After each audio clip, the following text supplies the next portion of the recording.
an filɛlibagaw ani an lamɛnbagaw Mali kɔnɔ Mali kɔ ka aw bisimila Raficom ale ni Duba TV Donkubaru ale kɛnɛ ka fasikɛjɛkulu olu kɛlen kɔ ka mandali kɛ nazarakan cɛɲi na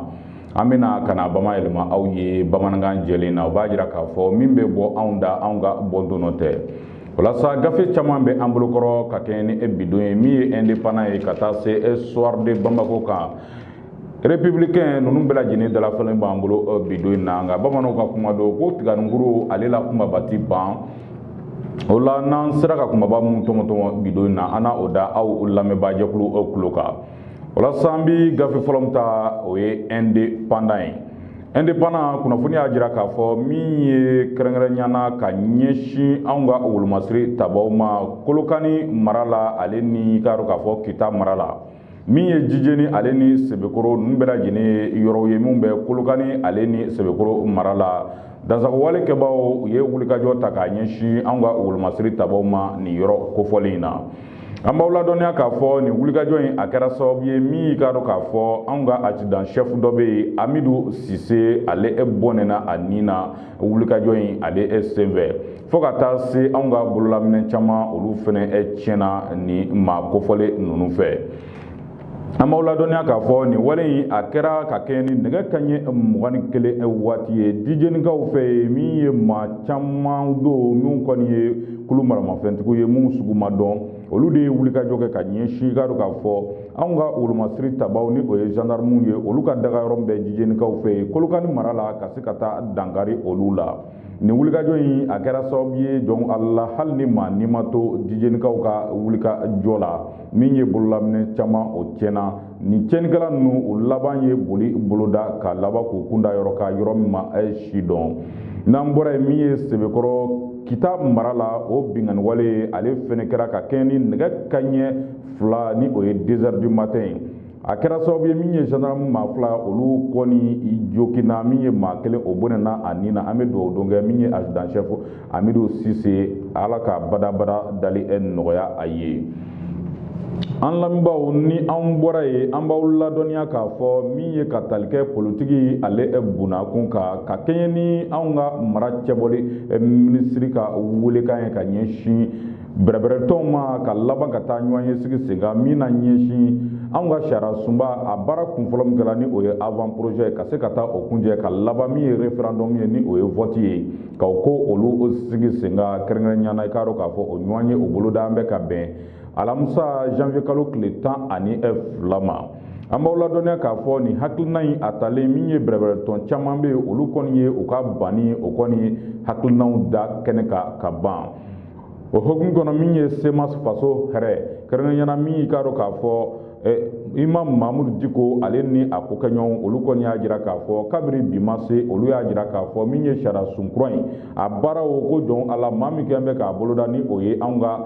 furanjɛla fanga a baara kɛbaaw ye ko olu ye maaw ye sariya ma yamaruya di maa mun ma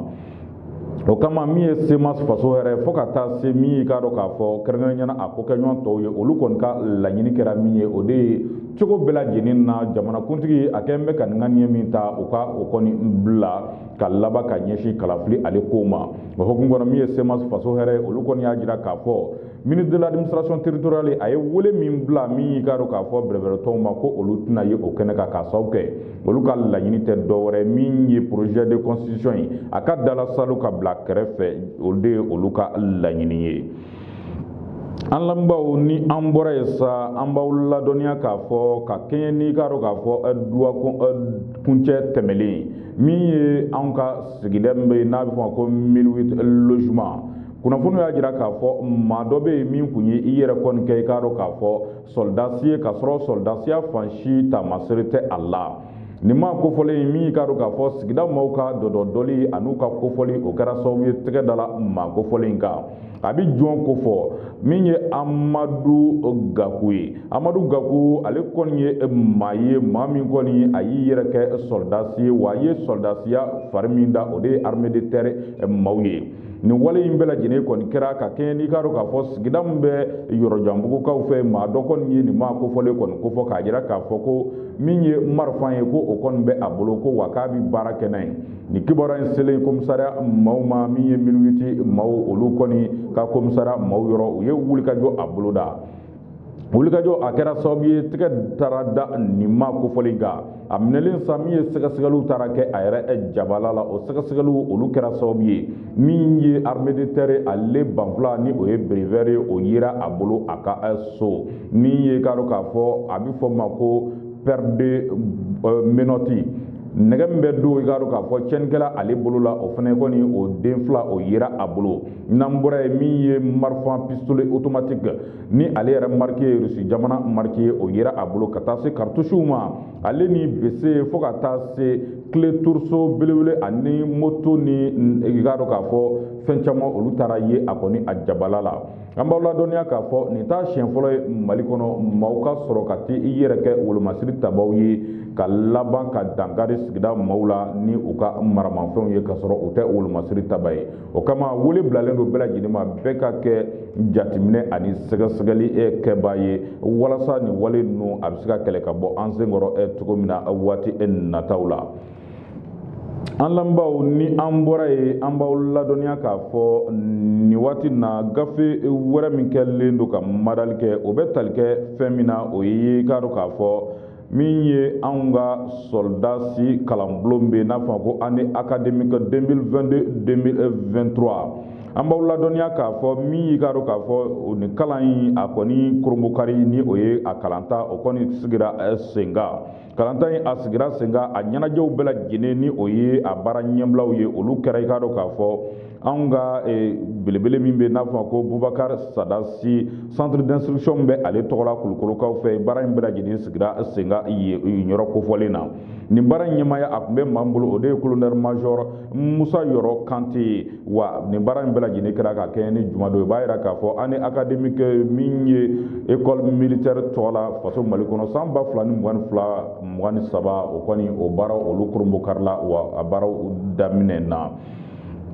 an lamɛnbaaw ni an bɔra ye an b'aw ladɔnniya k'a fɔ ka kɛ ni anw ka soldat mun ka baara ɲɛsin bɛ tasuma faga ma ni o ye soldat du feu ye o ti dɔwɛrɛ o bi sapeur pompier maaw o bɛ olu de kofɔ an b'aw ladɔnniya k'a fɔ maa o maa n'i ye baara kɛ i faso kɔni ye a dɔn k'a fɔ don dɔ kɔni faso fɛnɛ a n'a a dɔn i ye o hukumu kɔnɔ ka kɛ ni sapeur pompier maaw olu jabala ye min ye maa fila bɛ yen olu kɔni ye k'a dɔn k'a fɔ garadi sɔrɔ garadi min bɛ dɔ fara u ka jala ka baara ale hukumu kɔnɔna na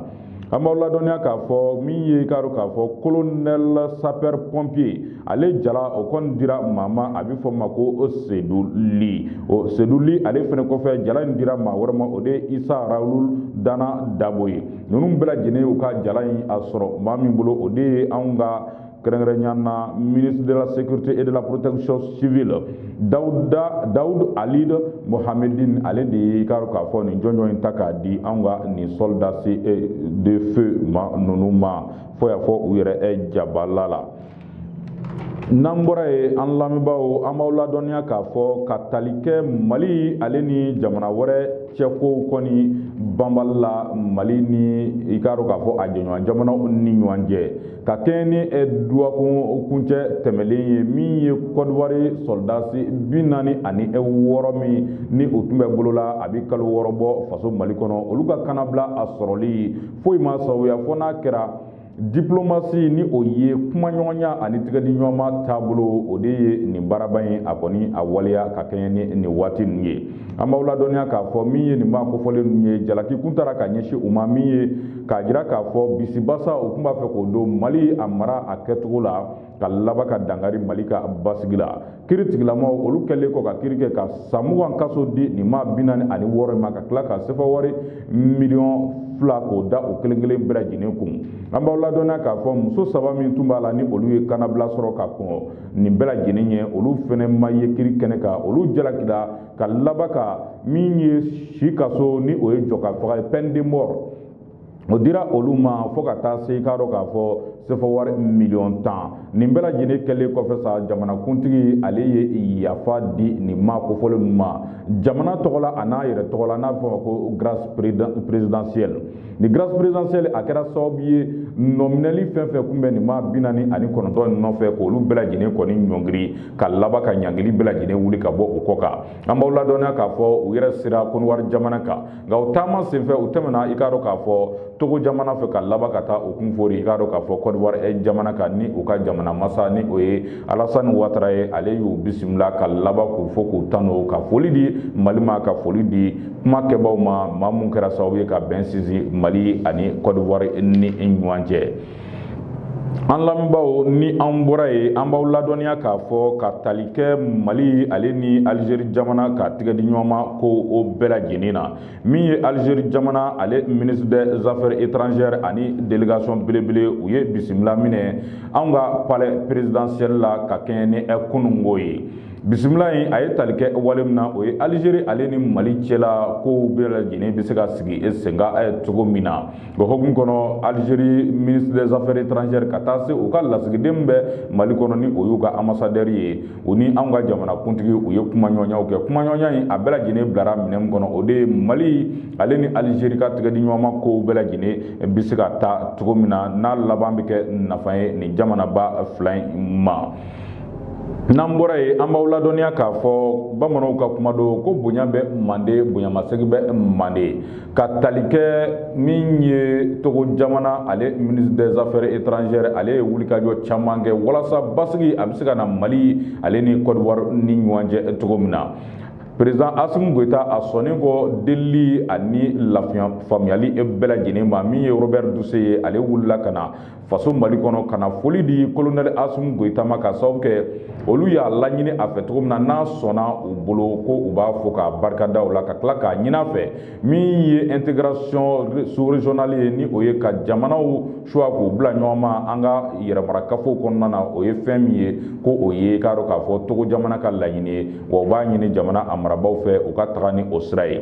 N'an bɔra ye an b'aw ladɔnniya k'a fɔ min ye ka tali kɛ anw ka wasaden mun bɛ CNT ale kɔnɔna na kuma ni kuma u bɛ wulikajɔ kɛ ka laban ka taa kɔmasegi ale baaraw kɔni olu u boloda min ye k'a dɔn k'a fɔ u kɔni cibaw olu yɔrɔ o hukumu kɔnɔ maa dɔ bɛ a bɛ fɔ ma ko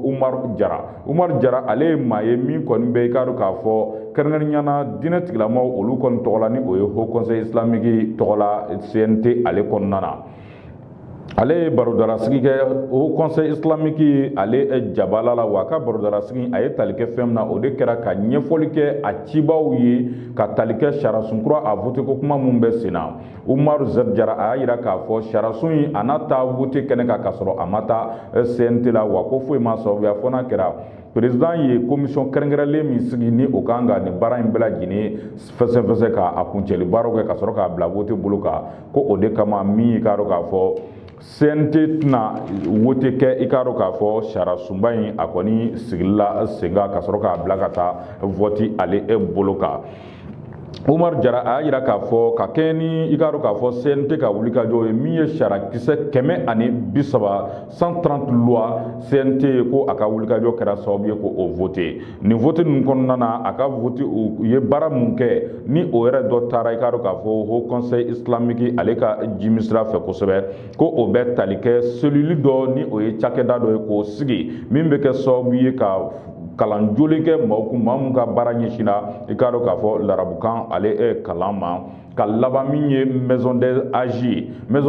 ni o ye hejikɛlaw ka soba ye k'o dɔ jɔ i k'a dɔn k'a fɔ Haut Conseil islamique ale tɔ la o tɛgɛnɔbilaw kɛra CNT kɔnɔ sariyakisɛ 130 min ni a votera CNT kɔnɔ ala ni an ka wasadenw ka wulikajɔ ale sababu.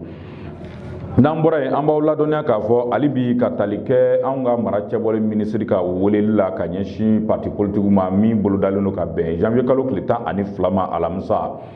min ye karo k'a fɔ Alliance Espérance Nouvelle jigiya kura ni a ɲɛmaya bɛɛ karo k'a fɔ Useni Amion Gindo bolo ale y'a jira k'a fɔ ale n'a ka jɛkulu maaw olu tɛna ye ɲɔgɔn bɛn a kɛnɛ kan k'a sababu kɛ hakilina fila tɛ olu la olu ka laɲini ye de min ye projet de constitution ni o ye sariya sunkura a baara mun bɛ senna ko k'a dalasalo ka bila kɛrɛfɛ o kama olu tɛna ye i k'a dɔn k'a fɔ ɲɔgɔn bɛn a kɛnɛ kan.